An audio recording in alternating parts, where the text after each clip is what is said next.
죄진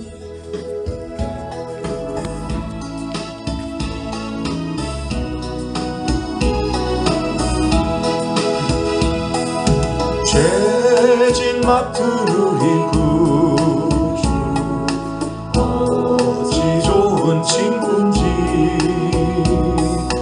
걱정 근심 무거운지 우리 주께 맡기세. 주께 보람 없는 고로 복을 받지 못하네. 사람들이 어찌하여 나를 주를 모를까. 시험 걱정 모든 대로 없는 사람 누군가. 부질없이 낙심 말고 기도 드려 아래세.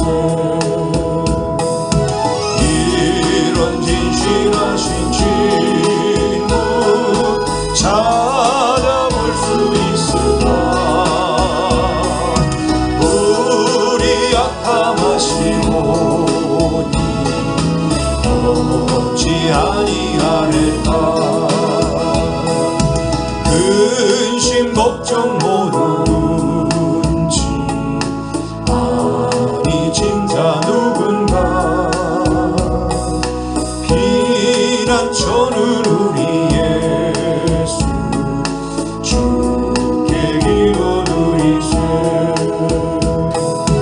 세상 친구 멸시하고 너를 조롱하여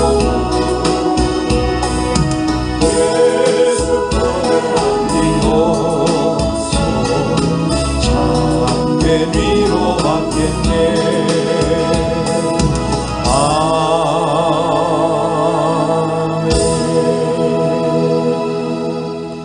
오늘 은혜 받으실 말씀은 누가복음 2장 1절부터 7절의 말씀입니다. 그때 가이사 아구스도가 영을 내려 천하로 다 호족하라 하였으니 이 호족은 구레뇨가 수리아 총독이 되었을 때에 처음 한 것이라. 모든 사람이 호족하러 각각 고향으로 돌아가매 요셉도 다윗의 집 족속이므로 갈릴리 나사렛 동네에서 유대를 향하여 베들레헴이라는 다윗의 동네로 그 약혼한 마리아와 함께 호족하러 올라가니 마리아가 이미 잉태하였더라. 거기 있을 그때에 해산할 날이 차서 첫 아들을 낳아 강보로 싸서 구유에 뉘었으니 이는 여관에 있을 곳이 없음이로라. 아멘. 오늘 본문에서는 하나님은 온 세상의 주관자가 되심을 알 수가 있는데요. 첫째로 볼 것은 보이는 세계와 보이지 않는 세계가 있습니다. 누가복음 1장 80절에 보면 아이가 자라며 심령이 강하여지며 이스라엘에게 나타나는 날까지 빈들에 있으니라. 자, 우리들의 눈으로 보고 경험하고 있는 세계가 있고 우리들의 눈에는 보이지 않지만 하나님께서 일하고 계시는 세계가 있습니다. 여기서 아이가 누구입니까? 침례 요한입니다. 하나님께서는 침례 요한을 특별 훈련시키고 계셨습니다. 다른 사람에게 있어서 나도 침례 요한처럼 보이지 않는 세계일 수 있습니다. 세상에 나타나기 이전의 요한처럼 세상에 나타나지 않고 드러나지 않은 세계를 지금 살고 있습니다. 하나님께서는 침례 요한으로 하여금 어떠한 삶을 살도록 이끄셨습니까? 빈들 광야에서 살게 했어요. 심령이 강해졌다. 담력 훈련을 시켰어요. 침례 요한의 삶이 무엇이었습니까? 광야에서 외치는 자라는 특별한 사명이었습니다. 사람들의 잘못됨을 지적했는데 심지어 헤롯 대왕에게까지 당신 인생 잘못 살고 있어. 이렇게 지적했다가 감옥에 가고 결국 죽게 됩니다. 또 그는 나는 메시아가 아니고 메시아가 올 것을 외치는 자, 주의 길을 평탄케 하는 사명자였습니다. 침례 요한은 목숨 걸고 외치는 사명을 감당해야 할 특별한 사람이라 훈련도 고독했고 특별히 강했습니다. 오늘 나에게 광야 빈들 고된 훈련이 있다고 느끼십니까? 홀로 고전분투하고 계십니까? 내가 꼭 해야 할 어떤 사명을 위해 하나님께서 준비시키고 계신다고 믿으시고 침례 요한처럼 이겨내시고 잘 훈련받으셔서 준비된 사명자가 되시기 바랍니다. 두 번째로 볼 것은 마태복음 1장 18절부터 25절의 말씀입니다. 예수 그리스도의 나심은 이러하니라. 그의 어머니 마리아가 요셉과 약혼하고 동거하기 전에 성령으로 잉태된 것이 나타났더니 그의 남편 요셉은 의로운 사람이라 그를 드러내지 아니하고 가만히 끊고자 하여 이를 생각할 때에 주의 사자가 현명하여 이르되 다윗의 자손 요셉아 내 아내 마리아 데려오기를 무서워하지 말라. 그에게 잉태된 자는 성령으로 된 것이라. 아들을 낳으리니 이름을 예수라 하라. 이는 그가 자기 백성을 그들의 죄에서 구원할 자이심이라 하니라. 이 모든 일이 된 것은 주께서 선지자로 하신 말씀을 이루려 하심이니 이르시되 보라 처녀가 잉태하여 아들을 낳을 것이요 그의 이름은 임마누엘이라 하리라 하셨으니 이를 번역한즉 하나님이 우리와 함께 계시다 함이라. 요셉이 잠에서 깨어 일어나 주의 사제의 분부대로 행하여 그의 아내를 데려왔으나 아들을 낳기까지 동침하지 아니하더니 낳음의 이름을 예수라 하니라. 자, 약혼녀 마리아가 임신했다는 소식을 듣고 요셉은 큰 고민에 빠졌습니다. 어떻게 하는 것이 가장 지혜로운 방법일까?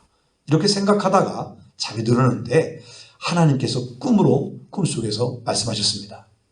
특별히 22절부터 25절 다시 보면은 이 모든 일이 된 것은 주께서 선지자로 하신 말씀을 이루려 하심이니 보라 처녀가 잉태하여 아들을 낳을 것이요 그의 이름은 임마누엘 하리라. 자, 지금 이렇게 너의 약혼녀 마리아가 지금 임신하게 된 것은 선지자의 말씀, 처녀가 잉태하여 아들을 낳을 것이다. 그 예언을 지금 이루기 위해서 내가 한 일이다. 이렇게 하나님의 꿈을 통해서 요셉에게 고민하고 있는 요셉에게 알려주십니다. 그랬더니 24절에 보니까 요셉이 잠에서 깨어 일어나 주의 사자의 분부대로 행하여 그의 아내를 데려왔다. 꿈을 통해서 하나님의 뜻을 발견하고 자기는 틀림없이 마리아 동침하지 않았어요. 자기 아기 씨는 아니에요. 그런데 하나님의 꿈속에서 그는 선지자를 통해서 주신 그런 예언되었던 메시아를 지금 잉태한 거야. 그래서 그것을 믿고 아내 마리아를 데려왔다는 거예요. 그리고 아들을 낳기까지 동침하지 않다가 낳으니까 예수, 메시아, 그리스도 같은 뜻입니다. 예수라고 이름을 줬다는 겁니다. 고민에 쌓여 잠들었던 요셉에게 하나님은 꿈을 통해서 마리아가 메시아를 잉태한 것임을 알려주셨어요. 하나님께서는 우리가 기도하며 염려하는 문제들을 꿈을 통해서 말씀해 주실 때가 있습니다. 그러나 꿈을 모두 하나님이 주신 계시적인 신통한 꿈으로 생각하고 꿈을 너무 신봉해서는 안 됩니다. 신명기 13장 1절부터 5절에 보면 특별히 3절과 5절 봅니다. 너는 그 선지자나 꿈꾸는 자의 말을 청종하지 말라. 이는 너희의 하나님 여호와께서 너희가 마음을 다하고 뜻을 다하여 너희의 하나님 여호와를 사랑하는 여부를 알려 하사 너희를 시험하심이라. 자, 꿈을 통해서 어떤 선지자인데 꿈을 통해서 무슨 예언을 했어요. 그래서 백성들이 거기 현혹됩니다. 근데 왜 그렇게 되느냐? 너희를 시험했다. 여기서 시험은 템프테이션, 유혹입니다. 테스트, 시련이 아니에요. 유혹했다는 거예요. 꿈을 통해서 유혹했다는 거예요. 정말 나를 사랑하고 나를 신뢰하고 살아가는지를 알아보기 위해서 꿈을 통해서 시험했다는 거예요. 그래서 5절에 보면 그런 선지자나 꿈꾸는 자는 죽이라. 이는 그가 너희에게 너희로 애굽 땅에서 인도하여 내시며 종되었던 집에서 속량하신 너희 하나님 여호와를 배반하게 하려며 너희 하나님 여호와께서 네게 행하라 명하신 도에서 너를 꿰어내려고 말씀하셨습니다. 너는 이같이 하여 너희 중에서 악을 지하라. 자, 명하신 또 하나님 말씀보다 뭘 더 신봉하게 되냐면 꿈을 더 따라간다는 거예요. 우리들도 잘못하다 보면 하나님이 예를 들어서 꿈을 통해서 어떤 뜻을 알게 해주고 보여줬단 말이죠. 그러면 자꾸 뭘 꾸게 돼요? 꿈을 꾸게 돼요. 그러다 보면 바로 이렇게 이 하나님이 꿈꾸는 자, 이 선지자를 뭐 해야 돼? 죽여버리라는 거예요. 말씀이 우선이지 꿈이 아닙니다. 꿈이 아무리 신통하게 잘 맞아도 꿈이 먼저가 아닌 거예요. 말씀에 벗어난 꿈은 가짜인 거예요. 뭐라고요? 시험, 유혹이라는 거예요. 유혹. 그래서 우리가 꿈을 꿔서 어떤 일을 했는데 틀렸어요. 뭐 받은 거예요? 유혹받은 거예요. 그럼 결과적으로 어떻게 됩니까? 손해를 보게 됩니다. 그래서 우리는 여기 선지자나 꿈꾸는 자의 말을 청종하지 말고 그들을 죽여서 너희 중에서 악을 제거하라. 악을 제거하는 것처럼 우리가 하나님께서는 오늘도 분명히 꿈을 통해서도 우리에게 하나님 뜻을 알려주시지만 그러나 모든 꿈을 하나님이 주신 꿈으로 신봉하다 보면 잘못된 신호 갔음을 우리가 잘못된 신호 갈 수 있음을 반드시 기억하며 살아가야 될 줄 믿습니다. 세 번째는 오늘 읽었던 누가복음 2장 1절부터 7절입니다. 하나님께서는 세상 권세자들도 주관하시고 계신다는 거예요. 로마의 황제 가이사는 황제라는 뜻입니다. 가이사 아우구스토가 영을 내려서 천하로 다 오적하라 이 명하신 것은 하나님의 섭리였습니다. 요셉과 마리아가 나사렛에서 살고 있었기 때문에 아기 예수도 나사렛에서 태어나게 될 뻔했어요. 그렇게 되면 아기 예수는 많은 아이들 중에 이 땅에 태어난 아이들 중에 그냥 하나의 불가한 존재이고 메시아가 아니었을 겁니다. 왜냐하면 구약성경 미가서 5장 2절에 보면 유대 땅 베들레헴아 너는 유대 고을 중에서 한 다스리는 자가 나와서 내 백성 이스라엘 목자가 되리라. 자, 메시아에 대한 미가 선자의 예언이 뭐라 그러냐면 베들레헴에서 태어난다.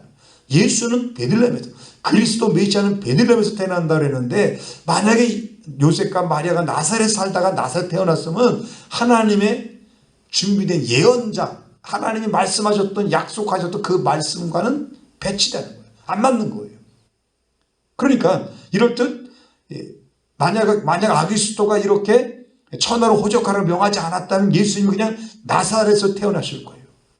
그래서 가이사 아구스토는 자기가 세상을 다스리는 수단으로 호적을 명하였지만 하나님께서는 이 명령을 통하여 이렇게 명령을 내려서 요셉과 마리아가 베들레헴으로 가서 미가 선지자 예언대로 메시아를 예수를 출생하게 만드셨다는 겁니다. 오늘날도 우리가 코로나로 인해서 온 세상이 큰 어려움과 두려움에 떨고 있습니다. 이 코로나도 크게 보면 하나님의 주권 아래 있습니다. 지나거나 보면 이 코로나가 왜 우리가 그 유럽 중세시대의 흑사병으로 철저히 그때 신본주의였잖아요. 네? 그랬는데 그 신본주의가 잘하고 있었어요. 로마 카톨릭이 잘못되고 있었어요. 잘못된 신앙을 갖고 있었다고. 그런데 흑사병을 통해서 그런 잘못된 신앙들이 바로잡게 됐어요. 마찬가지 이런 코로나를 통해서도 세상에 잘못된 것들을 뭔가를 잘못하고 우리 또 혹시 우리들 지금 예수 믿는 우리 기독교인들 우리 특별히 우리 한국에 있는 기독교인들에게 바른 신앙을 정말 진짜와 알고 그리고 쭉정이와 가짜를 구분하거나 우리의 신앙을 테스트해보는 여기서 꿈꾸는 자를 시험한 템프레이션 유혹시킨 것처럼 어떤 시험일 수도 있습니다. 지나고 나면 알겠죠. 우리나라는 이 방역이라는 이름으로 하나님께 드린 대면 예배를 드리지 못하게 하고 이를 어긴 교회는 강제로 폐쇄 조치 내리고 벌금을 건강보험에서 26억을 내린다고 또 그 별도로 또 정부에서 또 내린대요. 그럼 여러분 동부구치소는 어떻게 된 겁니까? 거긴 어떻게 해야 되는 거예요? 지금 이 동부구치소의 문제가 막 크게 1200명이나 되니까 이 시선을 싹 돌리거든. 물론 잘못한 겁니다. 네, 잘못해서 그리고 우리 특별히 그 인터컴 그 열방 센터는 잘못한 거예요. 자, 우리가 지금 이럴 때 어떻게 해야 됩니까? 정부의 말에 순종해서 계속 비대면 예배를 드려야 됩니까? 아니면 이제부터라도 대면 예배를 강행하며 정부와 싸워야 합니까? 저는 이렇게 생각합니다. 하나님 믿지 말라고 한다면 정부와 목숨 걸고 싸워야 하나님께 영광이 됩니다. 끝이 하나님께 영광이 돼요. 그러나 방역을 어기며 예배를 드리는 것이 하나님께 영광이 되고 전도에 도움이 된다고 저는 보지 않습니다. 혹 정말 사단이 코로나19를 통해서 교회 예배를 무너뜨리고 성도들의 신앙을 흔드는 것이라면 성도들은 오히려 영상을 통해서도 또 더 영상을 통해서 드리는 예배를 통해서 더 신령과 진정한 예배를 드리고 각자 처소에서 믿음을 굳건히 지키는 것을 보여줘서 사단의 괴계를 무너뜨려야 돼요. 그래서 코로나19가 모두 지난 후에 오히려 교회들이 더 뜨겁고 개개인의 신앙이 더 견고해져서 혹 교회를 무너뜨리려고 했던 세력들을 깜짝 놀라게 만들어줘야 이게 진짜 우리가 온전한 신앙이에요. 믿음의 사람인 거예요. 우리가 코로나19가 지나고 나면 두 종류가 나올 겁니다. 참 잘했다. 내가 그때 믿음을 잘 지켰어. 또 어떤 사람은 껄껄껄 할 거예요. 그때 내가 예배를 드렸어야 되는데, 그때 기도 생활 했어야 되는데, 그때 텔레비 앞에서 핸드폰을 보면서 정말 눈물로 기도하며 그랬어야 되는데, 이렇게 껄껄하는 후회하는 사람도 나올 거예요. 우리가 코로나19도 큰 맥락에서는 하나님의 주권 아래 있음을 기억하시고, 코로나19를 통해서 실현하시는 그런 하나님께 잘했다, 충성된 종아, 이런 칭찬받는 성도가 되어야 될 줄 믿습니다. 하나님 우리들을 광야에 거하게 하시면서 강심장으로 훈련시키기 원하십니다. 세상에 나가서 침례 요한처럼 목숨 걸고 사명을 감당할 수 있도록 그런 강하게 훈련시켜서 그런 강한 믿음의 사람이 되기를 원하십니다. 또 때로는 꿈을 통해서 하나님의 뜻을 전달해 주기도 하시지만, 너무 꿈을 신봉하면 신앙이 잘못될 수 있음을 주의하여야 하겠습니다. 하나님께서는 온 세상의 주권자이십니다. 세상의 모든 것이 하나님의 주권 아래 있음을 믿으시고 하나님의 뜻을 분별할 줄 아는 지혜로운 성도가 다 되시기를 축원합니다. 기도하겠습니다. 하나님 감사합니다. 우리에게 주어진 고난들은 나를 강하게 하시려는 하나님의, 강하게 하셔서 쓰시려는 하나님 뜻이심을 믿습니다. 고난에 굴하지 않고 기쁨으로 훈련받게 하시고 통과하여 쓰임받기를 원합니다. 주님의 뜻을 몰라 근심할 때 꿈을 통해서 계시 주는 주님의 음성을 듣게 하시고, 오늘 주어진 삶의 현장에서 하나님의 주권을 발견하는 복된 사람이 되게 하여 주셔서 분별의 영을 주셔서 분별할 수 있도록 만들어 주셔서 하나님께 영광 돌리는 사람이 되도록 축복하여 주옵소서. 예수님의 이름으로 기도합나이다. 아멘.